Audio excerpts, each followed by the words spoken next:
बिस्मिल्लाहिर्रहमानिर्रहीम। अस्सलाम वालेकुम dear students. Enhanced ER model, इस टॉपिक को हमने लास्ट लेक्चर में डिस्कस किया, तो आज इसी टॉपिक को फर्दर हम कंटिन्यू कर रहे हैं।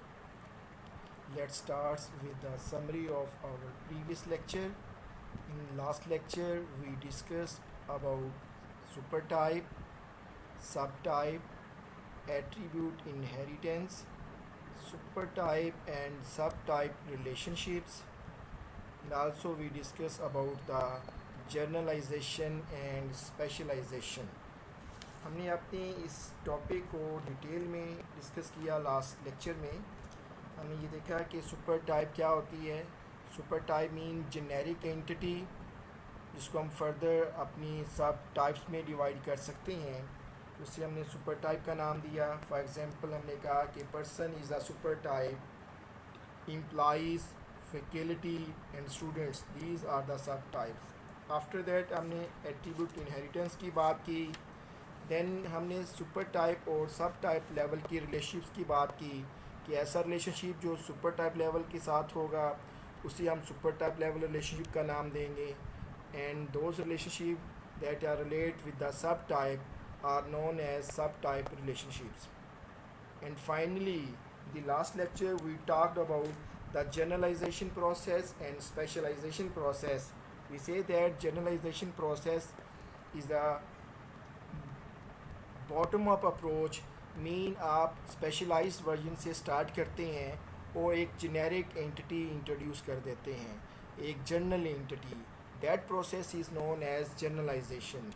इसके अगेंस्ट जो स्पेशलाइजेशन है, that is your top down approach, mean आपने जेनेरिक एंटिटी से स्टार्ट करना है और उसकी डेप्थ में सब टाइप्स को डिफाइन करना है।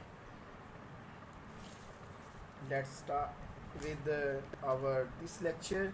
इन this lecture we need to specify the constraints in supertype and subtype relationship. After the completion of this lecture, our objective is students are able to specify the constraints. Either that constraint is the completeness constraint, disjointness constraint, or subtype discriminator. These are three forms of constraints in supertype subtype relationships. यानी आपने मेरा objective ये होगा इस lecture में कि at the end of this lecture आप लोग सुपर सब टाइप लेवल की जो कॉन्स्ट्रेंट्स हैं उनको डिफ़ाइन कर सकें, उनको स्पेसिफाई कर सकें कि कंप्लीटनेस कॉन्स्ट्रेंट क्या होती है, then how to apply on the super type and sub type level relationship, same like that disjointness constraint and how to apply in super and subtype relationship, same like that subtype. And after that our objective is to develop super subtype hierarchies for realistic business situations. Then what is the entity cluster, need to develop the entity clusters, and finally package data models. This is the overview of today's lecture. Then we start with the constraints in supertype and subtype relationships. The first constraint is known as completeness constraint. Whether an instance of a supertype must also be a member of at least one subtype. Mean to say कि एक super type की जो एक instance है वो at least one sub type की अगर instance है, if yes, then that is known as total specialization. If the answer is no, mean super type की जो एक इंस्टेंस है वो किसी भी सब टाइप की इंस्टेंस नहीं है, that is known as partial specialization. So completeness constraint में हम स्पेसिफाई कर रहे हैं कि एक तो टोटल स्पेशलाइजेशन को, एक पार्शियल स्पेशलाइजेशन को. Mean to say these are the two sub constraint, these are the constraints that are fall in the completeness constraints. One is the total specialization and second one is the partial specialization. अगर तो super type की एक instance must be a member of at least one instance of a subtype, तो वो हमारी total specialisation होगी। अगर super type की जो एक इंस्टेंस है वो किसी भी सब टाइप की इंस्टेंस नहीं है तो वो हमारी पार्शियल स्पेशलाइजेशन होगी। Total specialization is represented by double line and the partial specialization is represented by a single line. हम अपनी नेक्स्ट स्लाइड में इसको देखते हैं एज एग्जांपल के तौर पे कि टोटल स्पेशलाइजेशन कैसे रूल डिफ़ाइन किया जा रहा है। हमने हॉस्पिटल सिनेरियो की ऑलरेडी जो एग्जांपल हमने लास्ट लेक्चर में ली उसी को हम यहाँ पे मैं कंटिन्यू करता हूँ। उस पर हम ये कंप्लीटनेस कॉन्स्ट्रेंट अप्लाई करते हैं कि either that constraint is total specialization और partial specialization. So patient is a super type having some attributes: patient ID, patient name and admit date. Patient ID is the primary key of the patient. Outdoor patient is subtype 1. Indoor patient means resident patient is subtype 2. Date discharge is an attribute of the resident patient that are related with only this subtype. So this is written in this rectangle box. Okay, and that resident patient is related with the bed is another entity type having a bed id is an identifier mean primary key of the bed entity type. There is a relationship between the resident patient mean indoor patient and the bed. That relationship from bed to resident patient is mandatory one to optional one. Same like that, this is your super type level relationship. A physician is cared for, patient is cared for is a relationship type. uh, and relationship between physician and patient is mandatory one to optional many. Mean to say a physician is cared for zero patient or many patient and patient is cared by only one physician. Okay, now rule is that a patient has to be either an outpatient or a resident patient. a patient जो होगा either वो indoor होगा या वो outdoor होगा, दोनों में से कोई एक कैटेगरी मस्ट है, must be to be either an out patient और अ रेजिडेंट पेशेंट। तो सुपर टाइप की जो एक इंस्टेंस है वो एटलीस्ट वन सब टाइप की इंस्टेंस आ रही है, यहाँ पे ओनली वन की आ रही है। मीन या वो पेशेंट आपका इंडोर होगा या वो आउटडोर होगा, इन दोनों के अलावा कोई और पेशेंट नहीं होगा। सो यहाँ पे फिर हमें इसे कहते हैं कि टोटल स्पेशलाइजेशन, और टोटल स्पेशलाइजेशन को हमने डबल लाइन से रिप्रेजेंट कर दिया। ये डबल लाइन इस चीज़ को शो कर रही है, that specialization is known as total specialization. Next देख, यहाँ पे हमने जो एग्जांपल ली व्हीकल की, व्हीकल सुपर टाइप है, कार और ट्रक हमारी ये सब टाइप 1 है और ये सब टाइप 2 है। कार और ट्रक के जो कॉमन एट्रीब्यूट्स थे वो हमने सुपर टाइप में प्लेस कर दिए, शेड एट्रीब्यूट्स होंगे और जो हमारी सब टाइप्स होंगी इन एट्रीब्यूट्स की वैल्यूज़ को इनहेरिट करेंगी डेफिनेटली। और जो सब टाइप की जो एक इंस्टेंस होगी that is also the instance of a super type, वो सुपर टाइप की इंस्टेंस भी कहलाएगी। गुड, अब हम यहाँ पे देखते हैं कि रूल टोटल स्पेशलाइजेशन है या पार्शियल स्पेशलाइजेशन है। एक्चुअली रूल ये था, a vehicle can be either can be a car और truck but does not have to be either. Mean vehicle car भी हो सकती है या ट्रक भी हो सकती है, या इन दोनों में से कोई भी नहीं हो सकती, थर्ड कैटेगरी हो सकती है। सो इन दोनों एटलीस्ट इन दो सब ये टू हमारी सब टाइप्स हैं, कार एंड ट्रक, सब टाइप 1 एंड सब टाइप 2। तो सुपर टाइप की जो एक इंस्टेंस है वो किसी भी सब टाइप की इंस्टेंस ना हो, डस नॉट के मीनिंग में आ जाए तो पार्शियल स्पेशलाइजेशन होगी, and partial specialization is represented by a single line. Next देखते हैं, the second one constraint is known as the disjointness constraint. ये भी हम अप्लाई करते हैं अपनी सुपर टाइप और सब टाइप रिलेशनशिप पे। है क्या, what is a disjointness constraint? Whether an instance of a super type may simultaneously be a member of two or more subtype। क्या सुपर टाइप की जो एक इंस्टेंस है वो साइमल्टेनियसली टू सब टाइप की इंस्टेंस हो या टू से ज़्यादा सब टाइप की इंस्टेंस हो, तो फिर उसे हम नाम देते हैं ओवरलैप। उस रूल को हम क्या नाम देंगे? ओवरलैप। अगर वो किसी एक ही है, सुपर टाइप की जो एक इंस्टेंस है वो ओनली वन सब टाइप की इंस्टेंस है, टू की नहीं है या टू और मोर की नहीं है, तो that is known as disjoint rule. तो दो तरह के रूल हुए डिसजॉइंटनेस कॉन्स्ट्रेंट में। One is an overlap rule, this one, and second one is known as disjoint rule. Disjoint rule mean an instance of this supertype can be only one of the subtype, किसी एक subtype की instance होगी। Mean to से super type का जो एक instance है उसका जो एक रैकेट है किसी एक सब टाइप से रिलेट करेगा।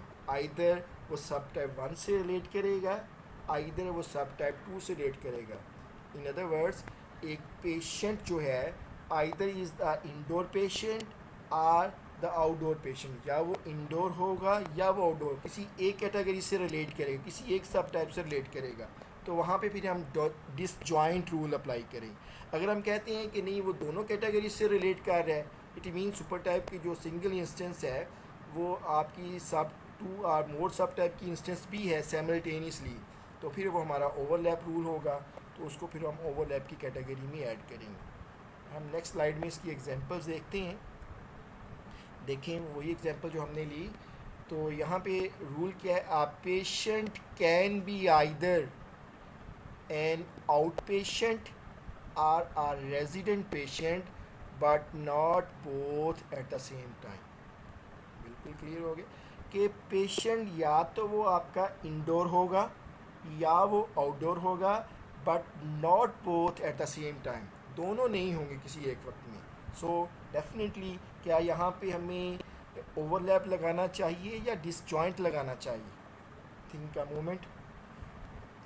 यस, यू आप, क्योंकि हम ये कह रहे हैं कि either out patient or indoor patient but not both, so यहाँ पे हम डी लगाएंगे, डिसजॉइंट रूल अप्लाई करेंगे, और डिसजॉइंट रूल को अप्लाई करने के लिए हम सर्कल में डी लिख देते हैं, mean disjoint rule. And also यहाँ पे ये देख रहे हैं कि ये टोटल स्पेशलाइजेशन भी है और डिसजॉइंट भी है। टोटल स्पेशलाइजेशन में हमने ये कहा था कि सुपर टाइप की एक instance at least one sub type की इंस्टेंस हो, तो इसमें जो पेशेंट आईडी सपोज 1 है या 25 पेशेंट आईडी है, या वो आउटडोर होगा या वो इंडोर, किसी एक दोनों में से होगा, और लास्ट मस्ट बी, ये नहीं होगा कि वो थर्ड कैटेगरी में आ जाए, क्योंकि हमने टोटल स्पेशलाइजेशन अप्लाई किया। टोटल मीन दोनों सब टाइप में से एटलीस्ट वन में है। तो डिसजॉइंट की वजह से क्या आ गया कि not two or more, only one में है, तो यहाँ पे टोटल स्पेशलाइजेशन भी हमने अप्लाई कर दी एंड आल्सो डिसजॉइंट भी हमने अप्लाई कर दी। नेक्स्ट देखते हैं ओवरलैप रूल। ओवरलैप रूल में यहाँ पे ये देखते हैं, a part may be both a manufactured part and a purchase part. May be वो आपका मैन्युफैक्चर्ड भी हो सकता है and a purchase part at the same time, but must be one or the other due to the total specialization. यानी part की जो एक इंस्टेंस है वो मैन्युफैक्चर्ड एंड परचेज बोथ, दोनों एक वक्त में वो दोनों हो सकते हैं। मे बी बोथ आप manufactured and purchase part at the same time, एक वक्त में वो परचेज्ड एंड मैन्युफैक्चर्ड दोनों से आ रहा है। सो यहाँ पे फिर हम इसको ओवरलैप रूल अप्लाई करें कि ओवरलैप है, और टोटल स्पेशलाइजेशन हमने अप्लाई की कि इनमें से एक तो है एटलीस्ट वन के पार्ट का जो एक इंस्टेंस है वो at least one manufactured purchase two or both and so on. Overlap की वजह से बोथ आ गए, तो इसलिए हमने क्योंकि बोथ की बात कर रहे थे तो ओवरलैप रूल अप्लाई कर दिया। और हम कह रहे थे कि इनमें से एक मस्ट होगा, एटलीस्ट वन तो होगा, दो या वन से ज़्यादा होगा, तो यहाँ पे टू और टू मोर देन टू, तो इस यहाँ पे फिर हम डिसजॉइंट अप्लाई नहीं करेंगे, ओवरलैप अप्लाई करेंगे, उसको ओ से रिप्रेजेंट किया जाएगा, सर्कल के अंदर आप ओ लिख देंगे, और टोटल स्पेशलाइजेशन को हम क्या करेंगे, डबल लाइन से रिप्रेजेंट कर देंगे। बाकी उसी तरह ये डायग्राम जो ऑलरेडी हमने एक्सप्लेन कर चुके हैं। जो थर्ड हमारी कॉन्स्ट्रेंट है, दैट इज़ यू स्पेसिफाई इन सब type super type relationships, this is known as the subtype discriminator. Subtype discriminator is an attribute of the supertype whose values determine the target subtypes. Mean to say, जो हमारा सब type discriminator होगा एक ऐसा attribute होगा super type का जिसकी values determine करेंगी, आइडेंटिफाई करेंगी उसकी टारगेट सब टाइप को। क्या वो जो सुपर टाइप है वो सब टाइप वन से रिलेट कर रही है, either that super type relate with सब टाइप टू और सब टाइप थ्री।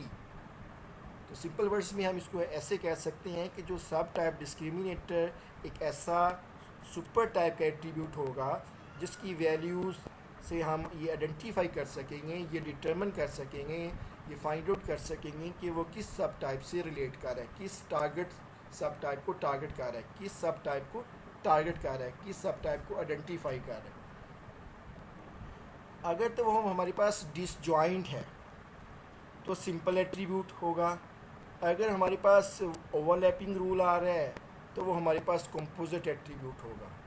अभी हमने बात की थी डिसजॉइंटनेस में, डिसजॉइंट एंड ओवरलैप। आज अगर डिसजॉइंट है, a simple attribute with alternative values to indicate the possible sub types, यानी एक सिंपल एट्रीब्यूट हम उस सुपर टाइप में पुट कर देंगे, ठीक हो गया, और उस सुपर टाइप के एट्रीब्यूट की वैल्यूज़ आइडेंटिफाई करेंगी कि ये इसकी पॉसिबल सब टाइप कौन सी है, क्या वो सब टाइप वन है, या वो सब टाइप टू है, या वो sub type three.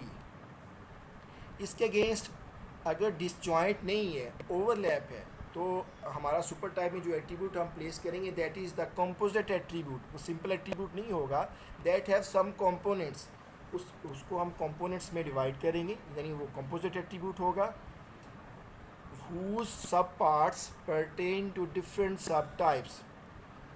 Each subpart contains a Boolean value to indicate whether or not the instance belongs to the associated subtype. यानी अगर हमारे पास ओवरलैपिंग होगी तो हम सुपर टाइप में कंपोजिट एट्रीब्यूट प्लेस कर देंगे जिसमें जो कंपोनेंट्स होंगे वो सब टाइप से परटेन कर रहे होंगे, और उसमें बूलियन वैल्यू आएगी, ट्रू और फॉल्स वैल्यू आएगी, येस एंड नो वैल्यूज़ आएगी जो इंडिकेट करेगी उसकी इंस्टेंस को जो कि रिलेट कर रही है उसके एसोसिएटेड सब टाइप के साथ। आई थिंक इसको हम एग्जांपल से जब करेंगे तो ज़्यादा क्लियर हो जाएगा। ये देखें, हमारे पास यहाँ पे हमने इम्प्लाई को एज आ सुपर टाइप कंसीडर किया, तो हमने कहा कि थ्री इम्प्लाइज की थ्री फॉर्म्स हैं, फॉर एग्जांपल सैलरीड इम्प्लाई हैं, आवरली इम्प्लाइड हैं, कंसल्टेंट इम्प्लाई। तीनों सब टाइप्स के जो कॉमन एट्रीब्यूट्स वो हमने सुपर टाइप में प्लेस कर दिए, that is the imply number which is the identifier mean primary की, second one is the name, third one is the address, fourth one is the date height. These four attributes are common of all these three subtypes. So shared attributes होंगे। यहाँ पे हम concept apply कर रहे हैं सब type discriminator का कि इस इम्प्लाई की एक इंस्टेंस से कैसे पता चले कि आइदर वो इम्प्लाई किस कैटेगरी से बिलोंग करे, आइदर वो सैलरीड इम्प्लाई है, कंसल्टेंट है एंड सम अदर। तो हमने क्या करना है कि हम देखते हैं कि ये इम्प्लाई हमारी मीन में से कोई एक होगा, तो हम यहाँ पे हमने एक सब type discriminator imply type place कर दिया, इम्प्लाई टाइप। इसमें हम पॉसिबल वैल्यूज़ हम पास कर रहे हैं, ठीक हो गए, H for hourly employed, S for salaried employee and C for consultant employee. Sub type discriminator with values of H, S R C with disjoint sub types. ये डिसजॉइंट सब टाइप्स है कि आइदर वो इम्प्लाई हमारे पास ये salaried employee होगा either that employee is the consultant employee or hourly employee. कोई एक फॉर्म होगी डिसजॉइंट रूल, और डिसजॉइंट में हम एट्रीब्यूट, सिंपल एट्रीब्यूट हमने प्लेस किया, उस सिंपल एट्रीब्यूट्स की अगर वैल्यू यहाँ पे एच होगी, mean to say that instance relate with the hourly employee. अगर एम्प्लॉय टाइप में वैल्यू में सपोज एस होगा, it means that a particular instance of that employee relate with the salaried employee, वो हमारा employ salaried person होगा। अगर employee type में जो वैल्यू पास हो रही है वो सी आ रहा है, तो mean to say that particular employee relate with the sub type 3, mean consultant employee. तो यहाँ पे इम्प्लाई हमने टोटल स्पेशलाइजेशन रूल भी अप्लाई किया, मैं साथ इसको भी रिपीट कर रहा हूँ। टोटल स्पेशलाइजेशन में हमने यही कहा था कि सुपर टाइप की जो एक इंस्टेंस होगी वो एटलीस्ट वन सब टाइप की इंस्टेंस है, एटलीस्ट वन और मैनी की। तो यहाँ पे हम जब डिसजॉइंट लगा देते हैं तो मैनी तो फिर नहीं होगा, एग्जैक्टली वन की होगी।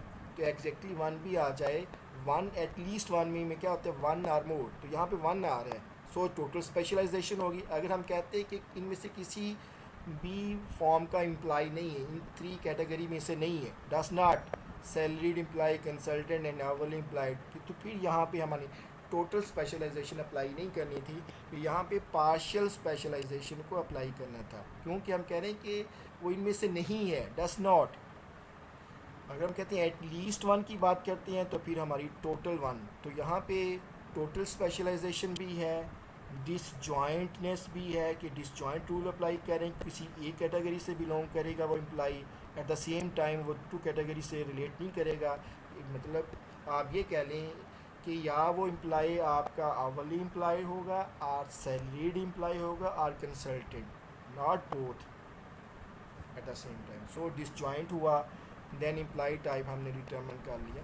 तो सुपर टाइप का एक ऐसा एट्रीब्यूट जिसकी वैल्यूज़ आइडेंटिफाई करती है टारगेट सब टाइप को, that is known as the sub type discriminator. So here employee is a sub type discriminator.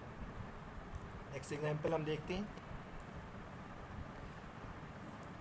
Part की, तो that is your total specialization. Total mean इनमें से एटलीस्ट वन तो होगा ही, one से ज़्यादा भी हो सकता है। ओवरलैप की जब हम बात करते हैं तो इट मीन्स 2 और मोर, तो हो सकता है एक part at the same time वो मैन्युफैक्चर्ड भी एंड परचेज्ड भी हो।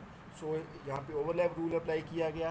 तो हमने यहाँ पे एक्चुअली एक्सप्लेन ये कर रहे थे कि सब टाइप डिस्क्रिमिनेटर, तो क्योंकि ये ओवरलैप आ रहा है, ओवरलैप रूल आ रहा है, तो यहाँ पे जो हम एट्रीब्यूट प्लेस करेंगे सब टाइप डिस्क्रिमिनेटर एक ऐसा एट्रीब्यूट होगा जो कि कॉम्पोजिट होगा, क्योंकि ओवरलैप है। कॉम्पोजिट में उसमें कंपोनेंट्स हमने स्पेसिफाई कर दिए, one component is the manufactured, जो इससे रिलेटेड होगा। Second component is the purchase, जो परचेज पार्ट से रिलेटेड होगा। अब यहाँ पे हम बूलियन वैल्यू पास होगी, ट्रू और फॉल्स, येस एंड नो।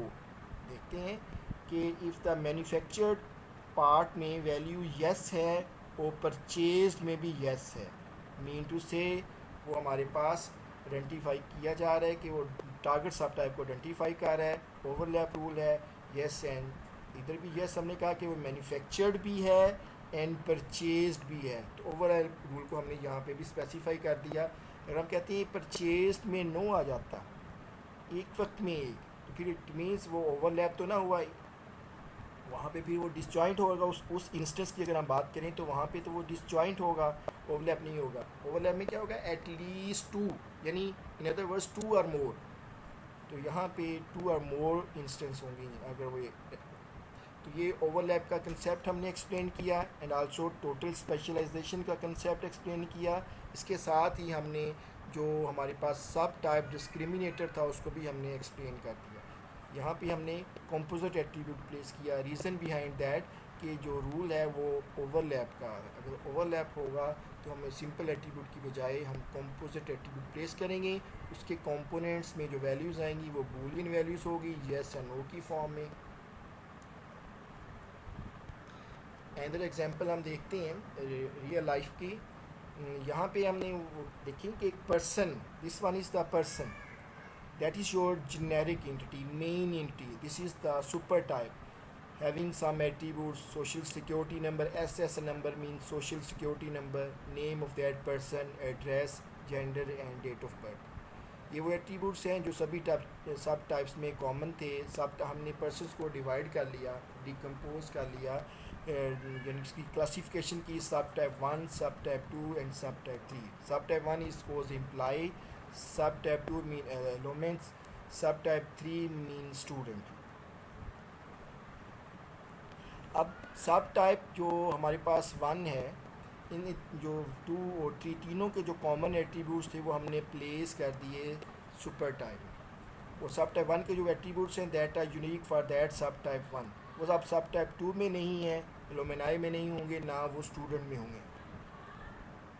अब जो स्टूडेंट के एट्रीब्यूट्स होंगे वो अदर 2 में नहीं होंगे, एट्सेट्रा। सो यहाँ पे हम देखते हैं कि रूल क्या होगा। यानी रूल ये होगा जिसको हमने यहाँ पे अप्लाई किया है कि जो पर्सन होगा वो इनमें से एक में मस्ट है, either that person is employee और एलोमिनस और स्टूडेंट और both at the same time. So at एक में से एक तो है, तो इट मीन टोटल स्पेशलाइजेशन आ गई। जब हम बात करें कि दोनों भी हो सकते हैं एक वक्त में, कि वो पर्सन हमारा एक वक्त में स्टूडेंट भी हो सकता है, एलुमिनस भी हो सकता है, यानी एलुमिनाई भी हो सकता है। इन अदर वर्ड्स वो हमारे पास एम्प्लॉय भी हो सकता है, सपोज वो स्टूडेंट भी हो सकता है एक ही टाइम में। तो ओवरलैप रूल आएगा, डिसजॉइंट नहीं होगा। अगर हम बात करते हैं कि वो एक वक्त में एक ही कैटेगरी से बिलोंग करेगा दैट पर्सन, तो यहाँ पे फिर हमने ओ की बजाय डी यूज़ करना था, डिसजॉइंट अप्लाई करना था। अगर हम कहते हैं कि नन ऑफ देम, इनमें से कोई भी नहीं है, तो टोटल स्पेशलाइजेशन की बजाय हम यहाँ पे हमने पार्शियल स्पेशलाइजेशन यूज़ करनी थी। मीन टू से डबल लाइन की बजाय हमने सिंगल लाइन को यूज़ करना था। सिंगल लाइन रिप्रेजेंट्स था पार्शियल स्पेशलाइजेशन। फर्दर हम अपनी इस इम्प्लाई को फर्दर डिकम्पोज कर रहे हैं। हमने कहा कि imply may be your faculty और मे बी स्टाफ और नन। वो आपका इम्प्लाई फैकल्टी भी हो सकता है, स्टाफ भी हो सकता है, इन दोनों में से कोई भी नहीं हो सकता। आई मीन कोई थर्ड फॉर्म हो सकती है, इन दोनों में से कोई भी नहीं हो सकता। जब हम कह रहे हैं इन दोनों में से कोई भी नहीं हो सकता, does not of faculty and does not of staff, mean यहाँ पे फिर हमारी पार्शियल स्पेशलाइजेशन आ जाएगी, टोटल नहीं होगी। टोटल उस सेंस में होगी अगर हमारा इन दोनों में से कोई एक इंस्टेंस हो, either that implies the faculty और स्टाफ, या वो फैकल्टी हो या स्टाफ हो कोई, तो फिर हम यहाँ पे अप्लाई करेंगे पार्शियल स्पेशलाइजेशन। अगर हम कहते हैं कि बोथ होंगे तो फिर यहाँ पे हम टोटल अप्लाई कर सकते हैं। तो मीन जो रूल गिवन होगा उस गिवन रूल में था कि either that imply is the faculty member और अ स्टाफ और मे बी नन, इनमें से नहीं भी है कोई। सो हमने यहाँ पे पार्शियल स्पेशलाइजेशन को अप्लाई कर दी। अगर हम कहते हैं कि आइदर है कोई, या वो फैकल्टी है या वो स्टाफ है, दोनों एट द सेम टाइम नहीं है, सो हमने डिसजॉइंट रूल अप्लाई कर दिया। इस एग्जांपल को देखें साथ ही। तो यहाँ पे अगर हम बात कर रहे हैं with reference to faculty and staff, then employee is the super type. जब हम बात कर रहे हैं person with employee, then employee is the sub type of the person. यहाँ पे पर्सन सुपर टाइप है, इम्प्लाई हमारी सब टाइप है। अगर इस कैटेगरी की हम बात करें इम्प्लाई फैकल्टी एंड स्टाफ की, तो फैकल्टी एंड स्टाफ ये हमारे सब टाइप 1 सब टाइप 2 हैं, इम्प्लाई हमारी सुपर टाइप। सेम हम स्टूडेंट की तरफ देखते हैं, यहाँ पे स्टूडेंट हमारी सब टाइप है पर्सन की, लेकिन ये सुपर टाइप होगी ग्रेजुएट स्टूडेंट्स की एंड अंडर ग्रेजुएट स्टूडेंट्स की। हमने स्टूडेंट्स को फर्दर डिवाइड किया, एक फॉर्म आ गई हमारे पास graduate students and second one is the under graduate students. So ये हमारी sub type 1 and sub type 2 है। तो यहाँ पे रूल ये था कि एक जो स्टूडेंट है must be a graduate student or undergraduate student but not both and none। कि एक जो स्टूडेंट होगा वो ग्रेजुएट होगा या वो अंडर ग्रेजुएट होगा, दोनों एट द सेम टाइम नहीं हो सकते, या वो ग्रेजुएट होगा या वो अंडर ग्रेजुएट होगा। सो अगर डिसजॉइंट रूल अप्लाई हो जाएगा, आइदर की बात कर रहे हैं, ओवरलैपिंग रूल नहीं हो रहा। और हम देखेंगे पार्शियल है या स्पेशलाइजेशन है। अब हमारे पास पार्शियल स्पेशलाइजेशन है या टोटल स्पेशलाइजेशन है। टोटल की हम बात कर रहे हैं, यहाँ पे ये टोटल है। रीज़न बिहाइंड दैट कि स्टूडेंट इनमें से कोई है, आइदर ग्रेजुएट और अंडर ग्रेजुएट। ऐसा नहीं है कि स्टूडेंट इनकी थर्ड कोई कैटेगरी आ रही है। अगर हम कहते हैं कि स्टूडेंट ना हो हमारा अंडर ग्रेजुएट हो सकता है, ना ग्रेजुएट हो सकता है, तो फिर हम यहाँ पे हमने पार्शियल लगाना था। अगर हम कहते हैं कि नहीं, क्योंकि सुपर टाइप की टोटल स्पेशलाइजेशन में हम यही कहते हैं कि सुपर टाइप की जो एक इंस्टेंस होती है वो एटलीस्ट वन सब टाइप की इंस्टेंस से रिलेट करेगी, कम से कम एक से तो रिलेट करेगी, एक से ज़्यादा से भी रिलेट करेगी। ऐसा नहीं हुआ किसी से रिलेट ना करेगी, किसी से भी रिलेट नहीं करेगी तो पार्शल हो जाएगी, अगर एटलीस्ट वन से रिलेट करेगी तो टोटल हो जाएगी। अगर किसी एक कैटेगरी है, आइदर की बात हो रही है कि आइदर ग्रेजुएट है और स्टूडेंट है, बोथ की बात हम नहीं कर रहे, तो डिसजॉइंट लगा देंगे। अगर हम कहते हैं कि साइमल्टेनियसली वो ग्रेजुएट भी हो सकता है और अंडर ग्रेजुएट भी हो सकता है सपोज, तो फिर यहाँ पे हम ओवरलैप रूल लगाएंगे। No, what is the entity clusters. Normally हम ये कहते हैं कि एंटिटी क्लस्टर जब हमारी इनहांस या डायग्राम्स में बहुत ज़्यादा एंटिटीज़ इन्वॉल्व हो जाएं and also their relationships, too many entities and their relationships अगर इन्वॉल्व हो जाएं, उसको रीड करना एंड अंडरस्टैंड करना इज़ वेरी डिफ़िकल्ट। तो फिर उसका सोल्यूशन क्या है? सो सोल्यूशन ये है कि हम जो एंटिटीज़ हैं उनकी ग्रुप एंटिटीज़ एंड रिलेशनशिप की ग्रुपिंग कर देते हैं इनटू एंटिटी क्लस्टर्स में। इसी चीज़ को हम एंटिटी क्लस्टर्स का नाम देते हैं। मैं दोबारा ये कहता हूँ कि हमारी इनहांस या डायग्राम्स को रीड करना, अंडरस्टैंड करना is very difficult when there are too many entity types and their relationships. So solution is group the entities and relationships into entity clusters. What is entity clusters? Set of one or more entity types and associated relationships grouped together into a single abstract entity type. यानी set of one or more entity types, अगर one or more entity types और उसके साथ जो associated relationships हैं, अगर उनको हम ग्रुप कर दें into single abstract entity type में, तो उसे हम एंटिटी क्लस्टर का नाम देते हैं। नेक्स्ट एग्जांपल हम देखते हैं। ये हमारे पास एक एग्जांपल हमने ली, यहाँ पे देखें बेटा, कस्टमर है, ये सुपर टाइप है, ये हमारी सब टाइप रेगुलर कस्टमर्स हैं, नेशनल कोई कस्टमर्स हैं, ये सब टाइप 2 है। तो यहाँ पे सुपर टाइप, सब टाइप 1, सब टाइप 2, तो इसको हमने एक ग्रुप कर दिया। ये देखिए डॉटेड फॉर्म में, ये हम एक ग्रुप में इसको हमने इनक्लोज कर दिया।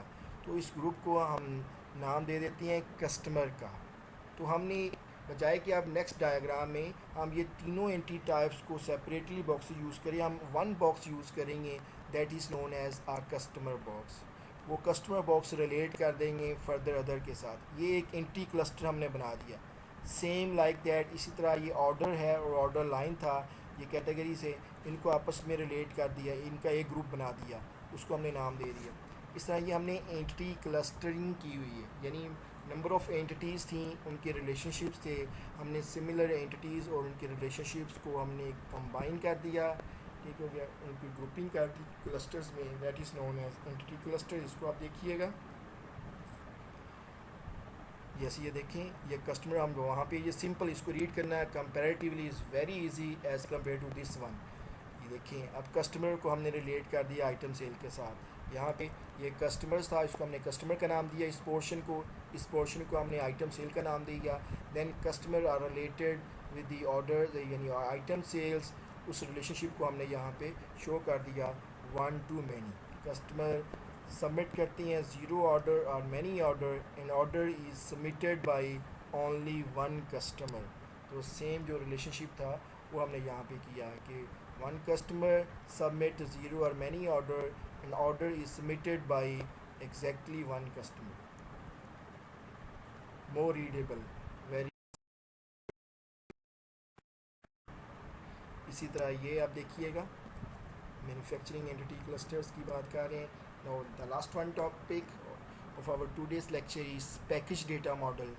Package data models, these are the predefined data models, could be universal or industry specific। यानी ये मॉडल्स हैं, पैटर्न्स भी हम इन्हें कहते हैं, जो यूनिवर्सल भी हो सकती हैं, का किसी ऑर्गेनाइजेशन स्पेसिफिक भी हो सकते हैं, तो उन्हें हम पैकेज डेटा मॉडल्स का नाम देते हैं। यानी यूनिवर्सल डेटा मॉडल क्या है? Generic template data model that can be reused as a starting point for a data modeling project। यानी जो यूनिवर्सल डेटा मॉडल होगा एक ऐसा डेटा मॉडल जो जेनेरिक डेटा मॉडल है, यानी ऑर्गेनाइजेशन स्पेसिफिक नहीं है, इंडस्ट्री स्पेसिफिक नहीं है, वो जर्नल है, जेनेरिक है, कोई टेम्पलेट डेटा मॉडल है जिसको हम रीयूज़ करते हैं क्या करने के लिए, डेटा मॉडलिंग के लिए एज अ स्टार्टिंग पॉइंट के तौर पर। बजाय कि हम उस स्क्रैच से स्टार्ट करें, हम क्या करेंगे, ऑलरेडी जो डेवलप्ड डेटा मॉडल हैं जो जेनेरिक हैं उसको हम यूज़ कर लेते हैं, उसको हम कस्टमाइज़ कर लेते हैं according to that need, according to our organization, अपनी ऑर्गेनाइजेशन के मुताबिक उसको कस्टमाइज़ कर लेते हैं। सो इसे हम यूनिवर्सल डेटा मॉडल को हम पैटर्न का नाम भी दे लेते हैं। यानी अगर ऐसा किया जाएगा तो जो प्रोजेक्ट्स होंगे that take less time and also cost effective, इससे टाइम कम लगेगा, कॉस्ट भी कम आएगी। कि आपने अब बजाय कि आपने स्क्रैच से स्टार्ट करें, ऑलरेडी जो प्री डिफाइंड डेटा मॉडल्स हैं जो जेनेरिक फॉर्म में हैं, आप उनको लें, उसमें अमेंडमेंट परफॉर्म करें, चेंजेस परफॉर्म करें और उसको अपनी रिक्वायरमेंट्स के मुताबिक कस्टमाइज़ कर लिया जाए। So takes less time and also cost effective. Why वो टाइम उसमें कम लगेगा और कॉस्ट इफेक्टिव होंगे, क्योंकि उस ऑलरेडी जो उसके एसेंशियल कंपोनेंट्स हैं और जो स्ट्रक्चर्स हैं वो ऑलरेडी उसमें डिफ़ाइन किए हुए हैं। हमने स्क्रैच से स्टार्ट नहीं करना, हमने उसी को यूज़ करते हुए क्विकली अपनी सिचुएशन के मुताबिक, जो हमारी ऑर्गेनाइजेशन की पर्टिकुलर सिचुएशन होगी, रिक्वायरमेंट्स होगी, उसके मुताबिक उसको हम कस्टमाइज़ करेंगे। लेकिन इसके लिए डेफिनेटली हमें स्किल्स रिक्वायर्ड होती हैं, क्योंकि हमने उस मॉडल्स को भी अंडरस्टैंड करना है जो ऑलरेडी बना हुआ है, नीड मोड्स की। ये this is all about our lectures, today's lecture. बेटा आपने इस ईआर मॉडल को और इन्हांस्ड ईआर मॉडल को डिटेल में आपने मज़ीद को देखना है, इसमें अपनी बुक्स कंसल्ट करनी है, और कोई क्यूरीज़ होगी तो मेरे से आप इंशाल्लाह लाइव लेक्चर में हम इसको फर्दर डिस्कशन करेंगे, इन्हीं टॉपिक्स की, रिलेशनशिप्स की, ईआर मॉडल्स की, and also enhanced ER model. तो आज के इस पर्टिकुलर लेक्चर में हमने अपने इस टॉपिक को कंप्लीट किया है, enhanced ER model. Thank you very much. अपना ख्याल रखिएगा। ओके, अल्लाह हाफिज़।